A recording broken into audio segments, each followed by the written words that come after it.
The ancient mystical order Rosicrucian, also known as the Rosicrucian order, AMORC, is a worldwide cultural, educational, and philosophical organization that is perpetuating profound and practical teachings of the Rosicrucians.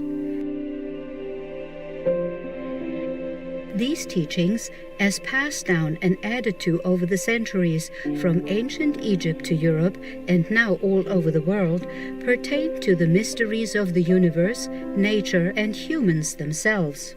The Rosicrucian Library is a source of spiritual wisdom and insights that include the important writings by the respected imperators of the order, such as Dr. Harvey Spencer Lewis, Ralph M. Lewis, and Christian Bernard.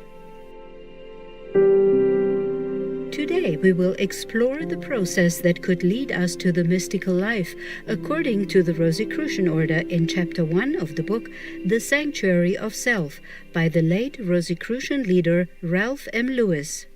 Chapter 1. The Mystical Life. In the machine world, efficiency is said to consist of the coordination of all of the parts of a machine for some effectual purpose. An efficient complex machine consisting of gears, shafts, pistons, and driving wheels must have each of these parts not only operate or be in motion, but they must also function for the purpose for which the machine was created. The efficiency of the machine consists in each part contributing to the whole, doing something for which the machine was brought into existence.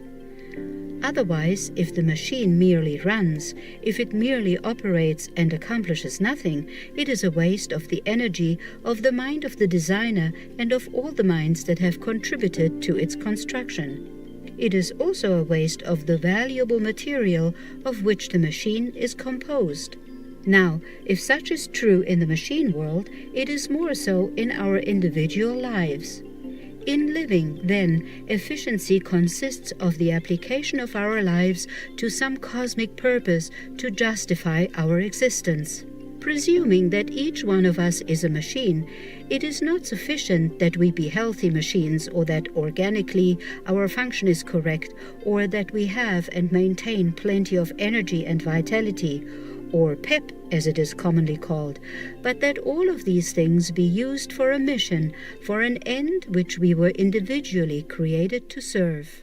Consequently, an aspect of living, and one which is overlooked by most persons, is the mystical life. The mystical life provides the reason why we live. The mystical life determines the cause of our individual lives and the use to which we should put our bodies and our animal vitality and magnetism. The mystical life, like the physical life, requires certain preparation. If we must study the rules of diet, if we must study hygiene, if we must know the rudiments of good health to be healthy and physically normal, certainly we should give some thought and consideration to the mystical side of our existence as well. We must also prepare for it in an intelligent manner. Perhaps the first requisite in preparing for the mystical life is to discard all of the popular conceptions as to what a mystic should be. The mystic is not one who fits into an objective pattern. The mystic is one who adopts a particular attitude of mind. The mystic is a man, that is, he is of the species Homo sapiens, like the rest of us. Consequently, he is very much a mortal, subject at times to all of the foibles and temptations of a human. He naturally has all of the physical variations to be seen in any passing throng of people. Further, the mystical life has no racial roots. Asiatic blood can bring forth no greater mystics than can the blood which flows through the veins of an Occidental. It is likewise an illusion to think that geographical location stimulates the mystical attitude of mind. There is no special atmosphere in Tibet, Egypt, China, or India which imbues all who merely reside in it with mystical attributes. Like gold, the elements of mysticism are wherever you find them, that is, wherever you come to experience them. It is well to add that the attributes of mysticism are not necessarily inherited. The fundamental qualities are latent within every individual. The rather unique comprehension of life which a mystic is said to have is not a cosmic endowment.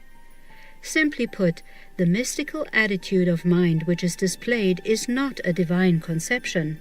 The mystic is one who is evolved. He must use the faculties which he has and awaken the latent qualities and direct them in that channel which constitutes the mystical attitude of mind. In an intentional approach to the mystical life, therefore, it is first necessary to rid our minds of all prepossessions and predispositions, of the opinions we have formed, the conclusions we have arrived at arbitrarily, and especially by way of hearsay. We must mentally disrobe, remove the cloak of custom which we unconsciously had wrapped about ourselves more firmly each year. We must free our minds of all such encumbrances and be prepared to accept only those things which, as the famous philosopher Descartes said, arouse within us an intuitive acceptance of them, a feeling that they are true and constitute real knowledge. Francis Bacon, eminent philosopher, and we might say father of our present method of science, adopted this method in arriving at scientific facts. He stated that man should rid his mind of its idols, of the things which we have wrongly built up in our minds out of fancy, out of suppositions, the idols of tradition, the things which we accept because they have been handed down or because they have merely the authority of age to support them. We must approach life as though stepping from a dark chamber into a lighted one for the first time, without any anticipation or expectation as to what we are to see or hear, and then subject each experience to our own analysis, not colored with the analyses of others. The person who really wishes to approach the mystical life in a frank manner, with the hope of then being able to govern himself properly, must not be a coward. He must not fear public opinion. He must not hesitate to oppose or challenge tradition. Profound viewers, thank you for your kind presence on today's Words of Wisdom.